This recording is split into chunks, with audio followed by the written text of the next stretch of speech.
Hello everyone, welcome back to the learning platform. The learning platform पर आप सभी का स्वागत है। तो आज की इस वीडियो में हम देखेंगे 10 जनवरी को जो एनटीपीसी का एग्जाम हुआ है उसके फर्स्ट और सेकंड शिफ्ट के जितने भी क्वेश्चन आए हुए हैं उसमें उन सभी को, और उनके साथ साथ हम उन सभी क्वेश्चंस को भी देखेंगे जो एक्सपेक्टेड क्वेश्चन हो सकते हैं, यानी आने वाले एग्जाम में हमसे पूछे जा सकते हैं।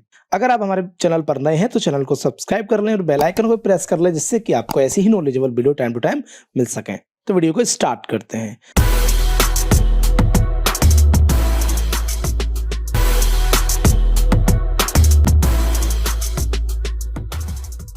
क्वेश्चन है, इको फ्रेंडली रॉकेट अंगारा किस देश ने लॉन्च किया है?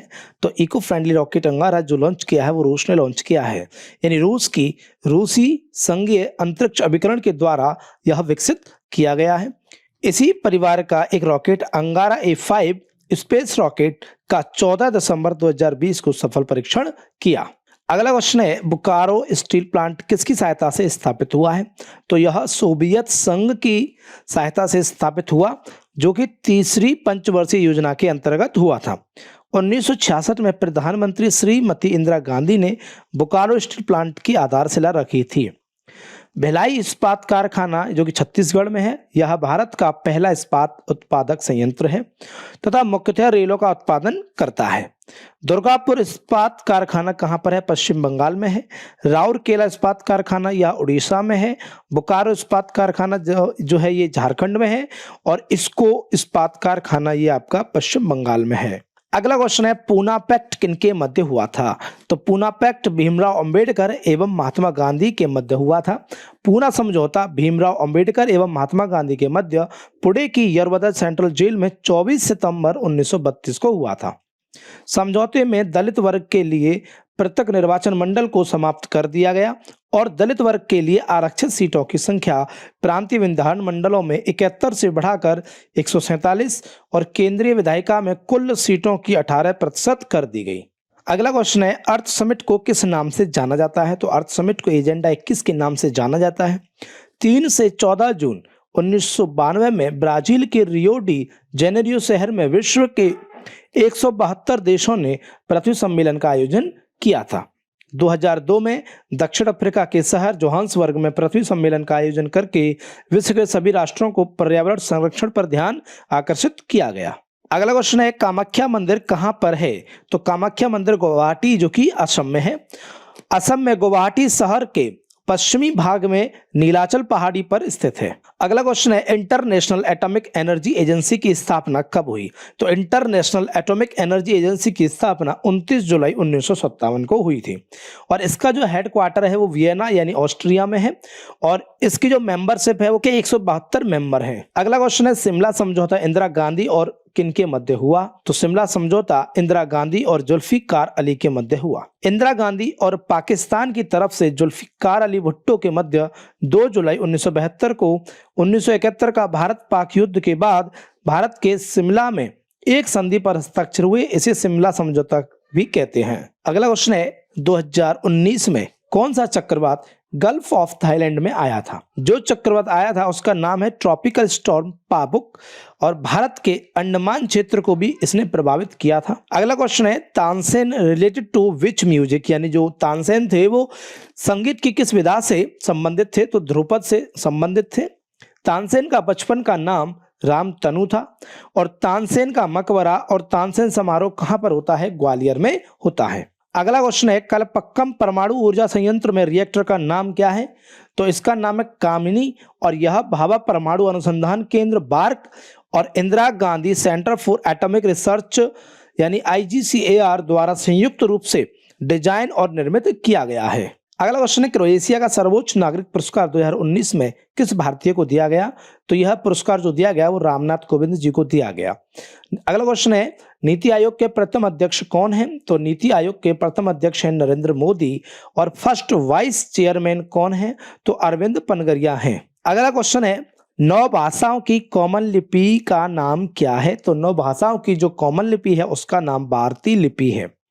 यानी भारतीय लिपि क्या है? इस लिपि में अनेक भारतीय लिपियों का समावेश हुआ है। हिंदी, मराठी, देवनागरी स्क्रिप्ट यानी बंगाली, पंजाबी, गुरुमुखी, गुजराती, उड़िया, तेलुगु, कन्नड़, तमिल और मलयालम है।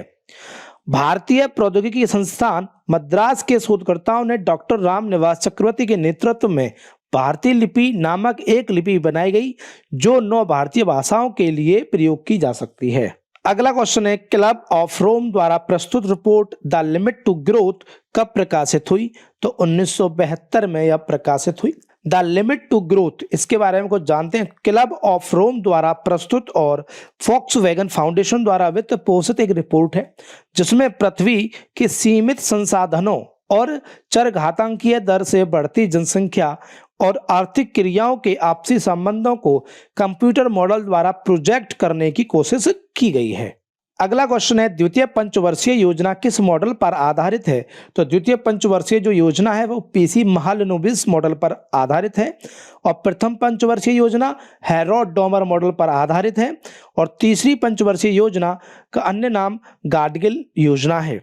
तीसरी और चौथी पंचवर्षीय योजना के बीच अवकाश जो रहा है वो 1966 से 1969 के बीच, और इसका जो कारण है वो भारत पाकिस्तान युद्ध और तीसरी पंचवर्षीय योजना की विफलता थी। आगे देखते हैं, इंदिरा गांधी द्वारा जो गरीबी हटाओ का नारा दिया गया था या 5वीं पंचवर्षीय योजना के दौरान दिया गया था, यानी 5वीं पंचवर्षीय योजना ड्राफ्ट डीपी धर द्वारा तैयार की गई थी। 6ठी पंचवर्षीय योजना ने भारत में आर्थिक उदारीकरण की शुरुआत की, फैमिली प्लानिंग की शुरुआत और नाबार्ड बैंक की स्थापना जो कि 1982 में की गई। अगला क्वेश्चन है, किस योजना के तहत विमान यात्राओं को आम आदमियों के लिए सुलभ बनाया गया है? तो उड़ान योजना के तहत विमान यात्राओं को आम आदमियों के लिए सुलभ बनाया गया है। उड़ान यानी उड़े देश का आम नागरिक, और इसकी जो शुरुआत हुई वो नई दिल्ली में केंद्रीय सिविल एविएशन मंत्री अशोक गजपति राजू द्वारा अक्टूबर सन 1916 को लॉन्च की गई। इसका शुभारंभ प्रधानमंत्री नरेंद्र मोदी ने 27 अप्रैल 2017 को शिमला में किया था और इसका जो उद्देश्य है वो क्या है? वो विमान यात्राओं को आम आदमियों के लिए सुलभ बनाने के लिए कम कीमत की हवाई टिकटों को उपलब्ध कराना है। इस योजना के तहत विमानों द्वारा 1 घंटे तक की तथा हेलीकॉप्टर द्वारा 30 मिनट तक की उड़ान के लिए अधिकतम यात्री किराया 25 रुपए प्रति टिकट होगा। अगला क्वेश्चन है, जिस प्रकार श्वेत क्रांति दुग्ध उत्पादन से है उसी प्रकार पीली क्रांति किससे संबंधित है? तो जो पीली क्रांति संबंधित है खाद्य तेलों और तिलहन फसलों से। धूसर क्रांति उर्वरक उत्पादन से है, नीली क्रांति मत्स्य उत्पादन से संबंधित है और गुलाबी क्रांति प्याज और झींगा मछली के उत्पादन से संबंधित है। काली क्रांति पेट्रोलियम खनिज तेलों के इसका संबंध कोयला उत्पादन से भी है। रजत जो क्रांति है वो अंडा उत्पादन और मुर्गियों की उत्पादकता बढ़ाने के लिए है। सुनहरी क्रांति किससे संबंधित है? यह बागवानी उत्पादन में वृद्धि से, फल इसे शहद उत्पादन से भी जोड़ा जाता है। और गोल क्रांति आलू के उत्पादन को बढ़ावा देती है। किस फसल द्वारा नाइट्रोजन स्थिरीकरण से मिट्टी की उर्वरकता बढ़ जाती है? तो लेग्यूम फली क्रॉप। किस फसल द्वारा नाइट्रोजन स्थिरीकरण से मिट्टी की उर्वरकता बढ़ जाती है? तो लेग्यूम क्रॉप यानी फली क्रॉप। वायुमंडल के मुक्त नाइट्रोजन गैस को नाइट्रोजन के यौगिकों के रूप में परिवर्तित करने की प्रक्रिया को नाइट्रोजन का स्थिरीकरण कहते हैं। फली वाले पौधों की जड़ों में सहजीवी जीवाणु वायुमंडल से सीधे नाइट्रोजन ग्रहण कर उसे नाइट्रेट में परिवर्तित कर देते हैं जो मिट्टी में चला जाता है। पौधे मिट्टी से नाइट्रेट ग्रहण कर प्रोटीन का संश्लेषण करते हैं। न्यूयॉर्क के मेडिसन स्क्वायर गार्डन में कुश्ती लड़ने वाले पहले भारतीय पहलवान कौन है? तो भारत के ऐसे पहले पहलवान जो न्यूयॉर्क के मेडिसन स्क्वायर गार्डन में कुश्ती लड़े थे वो बजरंग पूनिया है। World number 1 wrestler Bajrang Punia New York के मेडिसन स्क्वायर गार्डन में 6 मई 2019 को 2 बार के यूएस चैंपियन यानी दियाको महालिस से कुश्ती प्रतियोगिता में शामिल हुए। अगला क्वेश्चन है, अवायवीय श्वसन में पाइरूवेट किसमें बदल जाता है? या जब शरीर के मांसपेशियों में ऑक्सीजन की कमी होती है तो पाइरूवेट टूटकर किसमें बदलता है? तो लैक्टिक एसिड में बदलता है। अवायवीय श्वसन में ग्लूकोज का आंशिक ऑक्सीकरण होता है एवं पाइरूवेट इथेनॉल या लैक्टिक अम्ल का निर्माण होता है। अगला क्वेश्चन है, शरीर की सबसे बड़ी धमनी कौन सी है? तो शरीर की सबसे बड़ी धमनी महाधमनी है। महाधमनी शरीर की सबसे बड़ी तथा मुख्य धमनी है। हृदय के बाह्यनिलय यानी वेंट्रिकल से आरंभ होती है तथा जिसमें से ऑक्सीजन मिश्रित रक्त सारे शरीर की ऊतकों में ऑक्सीजन का संचरण करता है। अगला क्वेश्चन है, सरकार द्वारा किसी माल या सेवा की कीमत पर एक न्यूनतम कीमत का स्थापित करना क्या कहलाता है? तो प्राइस फ्लोर कहलाता है। और प्राइस सीलिंग क्या होता है? सरकार द्वारा किसी माल या सेवा की कीमत पर एक अधिकतम कीमत मूल्य का स्थापित करना होता है। अगला क्वेश्चन है, कुल प्राप्तियों पर कुल व्यय की अधिकता यानी उधार को छोड़कर को क्या कहते हैं? राजकोषीय घाटा कहते हैं। यानी कुल प्राप्तियों पर कुल व्यय की अगर अधिकता होती है तो उसको राजकोषीय घाटा कहा जाता है। और अगला क्वेश्चन है, जीव में स्वाद रिसेप्टर्स को क्या कहा जाता है? तो जीव में जो स्वाद रिसेप्टर्स होते हैं उनको स्वाद कलिकाएं कहा जाता है। अगला क्वेश्चन है, स्थायी बंदोबस्त कृषि व्यवस्था कब शुरू हुआ था? तो स्थायी बंदोबस्त जो शुरू हुई थी कृषि की व्यवस्था वो 1793 में हुई थी। स्थायी बंदोबस्त 1793 में लॉर्ड कॉर्नवालिस ने बंगाल, बिहार, उड़ीसा, यूपी तथा उत्तरी कर्नाटक में लागू किया था। अर्धशुष्क कम वर्षा में बोई जाने वाली कौन सी फसल है जो पशुओं के लिए चारा और हमारे लिए अनाज उत्पादित करती है? वो फसल कौन सी है? वो बाजरा है। अगला क्वेश्चन है, किडनी के अध्ययन को क्या कहा जाता है? तो किडनी के अध्ययन को नेफ्रोलॉजी कहा जाता है। अगला क्वेश्चन पूछा गया था कि वायुमंडलीय दाब किससे मापा जाता है? तो वायुमंडलीय दाब जो मापा जाता है वो बैरोमीटर से मापा जाता है। अगला क्वेश्चन है, वृक्क की संरचना एवं क्रियात्मक इकाई को क्या कहते हैं? तो उसको नेफ्रॉन कहते हैं। अगला क्वेश्चन है, सबसे कम भूजल का उपयोग दोहन किस राज्य में होता है? तो सबसे कम भूजल का उपयोग हिमाचल प्रदेश में होता है। कंप्यूटर में डाटा ट्रांसफर किसके द्वारा किया जाता है? कंप्यूटर में डाटा यूएसबी के द्वारा ट्रांसफर किया जाता है और यूएसबी की फुल फॉर्म है यूनिवर्सल सीरियल बस। अगला क्वेश्चन है, जापान की मिनामाता आपदा किस प्रदूषण के कारण आई थी? तो यह आपदा पारा के कारण आई थी। और अगला क्वेश्चन है, राहुल गांधी 2019 में कौन सी लोकसभा क्षेत्र से चुनाव लड़े थे? तो यह उत्तर प्रदेश के अमेठी से और केरला के वायनाड से लड़े थे। अपनी मौजूदा सीट अमेठी से भाजपा की स्मृति ईरानी से 55,120 वोटों के अंतर से हार गए थे। अगला क्वेश्चन है, 1960 में सिंधु जल समझौता कहां पर हुआ था? तो यह कराची में हुआ था। इस संधि पर कराची में 19 सितंबर 1960 को भारत के प्रधानमंत्री जवाहरलाल नेहरू और पाकिस्तान के राष्ट्रपति अयूब खान ने हस्ताक्षर किए थे। इस संधि में विश्व बैंक ने मध्यस्थता की थी। इसमें 3 पूर्वी नदियों ब्यास, रावी और सतलुज का नियंत्रण भारत को तथा 3 पश्चिमी नदियां यानी सिंधु, चिनाब और झेलम का नियंत्रण पाकिस्तान को दिया गया। अगला क्वेश्चन है, पेनिसिलिन का आविष्कार किसने किया था? तो पेनिसिलिन का आविष्कार अलेक्जेंडर फ्लेमिंग ने किया था। अगला क्वेश्चन है, कौन सी प्राचीन प्रथा में व्यक्ति को उसके वजन के बराबर दान दिया जाता था? तो तुलाभार प्रथा में व्यक्ति को उसके वजन के बराबर दान दिया जाता था। अगला क्वेश्चन है, राष्ट्रीय इस्पात निगम लिमिटेड को अन्य किस नाम से जाना जाता है? राष्ट्रीय इस्पात निगम लिमिटेड को विजाग स्टील के नाम से जाना जाता है। अगला क्वेश्चन पूछा गया था कि अक्टूबर 2020 तक भारत के उपराष्ट्रपति का नाम बताएं। तो एम वेंकैया नायडू यह देश के 13वें उपराष्ट्रपति हैं और 14वें राष्ट्रपति देश के कौन है? रामनाथ कोविंद जी हैं जो कि वर्तमान में है। अगला क्वेश्चन है, वारली चित्रकला किस राज्य में प्रचलित है? तो वारली चित्रकला महाराष्ट्र राज्य में प्रचलित है। महाराष्ट्र की एक जनजाति वारली द्वारा यह बनाई जाती है। अगला क्वेश्चन है, कौन सी नदी अफ्रीका से नहीं बहती है? तो अमेजोन नदी है और यह विकल्प के अनुसार आपको बताया गया है, यानी जिस तरह से क्वेश्चन में विकल्प दिए गए थे उसके अनुसार अमेजोन रिवर है। अगला क्वेश्चन है, भारतीय पुरुष हॉकी टीम के कप्तान कौन है? तो भारतीय पुरुष हॉकी टीम के जो कप्तान है वो मनप्रीत सिंह जी हैं। अगला क्वेश्चन है, भारत उपग्रह रोधी मिसाइल क्षमताओं वाला कौन सा राष्ट्र बन गया है? तो ये चौथा राष्ट्र बन गया है। इसके बाद 27 मार्च 2019 को मिशन शक्ति को अंजाम दिया था। अगला क्वेश्चन है, मानुषी छिल्लर 2017 मिस वर्ल्ड विजेता रही, यह कहां पर आयोजित हुआ था? तो यह चीन के सान्या में हुआ था। मिस वर्ल्ड पेजेंट का 67वां संस्करण 18 नवंबर 2017 को चीन के सान्या में आयोजित किया गया था। मानुषी छिल्लर हरियाणा से बिलोंग करती हैं। अगला क्वेश्चन है, श्रीहरिकोटा किस राज्य में है? तो श्रीहरिकोटा आंध्र प्रदेश राज्य में है। आंध्र प्रदेश के तट पर बसा एक द्वीप है और यहाँ पर उपग्रह प्रक्षेपण केंद्र जो सतीश धवन अंतरिक्ष केंद्र में है। अगला क्वेश्चन पूछा गया, आईपीएल 2020 कौन सा संस्करण है? तो यह 13वां संस्करण है। अगला क्वेश्चन है, बिहार और नेपाल के कुछ क्षेत्रों की प्रमुख चित्रकला कौन सी है? तो बिहार और नेपाल के कुछ क्षेत्रों की जो प्रमुख चित्रकला है वो मधुबनी चित्रकला अथवा मिथिला पेंटिंग है।